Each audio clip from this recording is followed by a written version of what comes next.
আজ থেকে প্রায় 300 বছর আগে, ব্রিটিশ শাসনের আগে, সেই সময়ে মুসলমানরা যখন এই পৃথিবী শাসন করত, সেই সময়ে কাফেররা তারা চিন্তা করলো যে মুসলমানদের ভিতরে সবচেয়ে শক্তিশালী জিনিসটা কি, তাদের পাওয়ারটা কি, তাদের পাওয়ার সম্পর্কে আমাদেরকে জানতে হবে।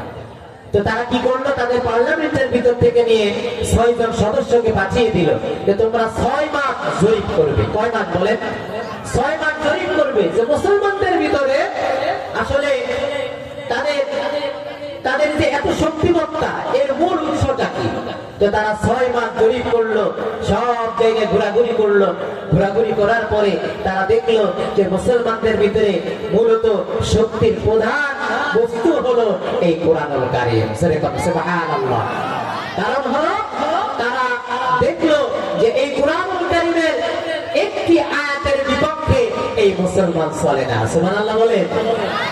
এই কোরআনুল কারীমের ভিতরে যা আছে, হালাল যা আছে, হারাম যা আছে, হালালকে হালাল, হারামকে হারাম, এই কোরআনুল কারীমের ভিতরে আল্লাহ তাআলা যা আদেশ করেছেন, যা নিষেধ করেছেন, এগুলি সব পুঙ্খানুপুঙ্খভাবে মুসলমান মেনে চলে। এই কারণেই তাদের এত শক্তি, তাদের এত পাওয়ার, তারা সারা পৃথিবী শাসন করতেছে। তখন তারা চিন্তা করলে, তাহলে এক কাজ করো, তোমরা এই কিতাবগুলি পোড়ায় দাও। এই কিতাবগুলি কি করে দাও? পোড়ায় দাও। কিন্তু আপনারা বলেন, এই কোরআনুল কারীম পোড়ায় দিয়ে যে কোনো লাভ হবে?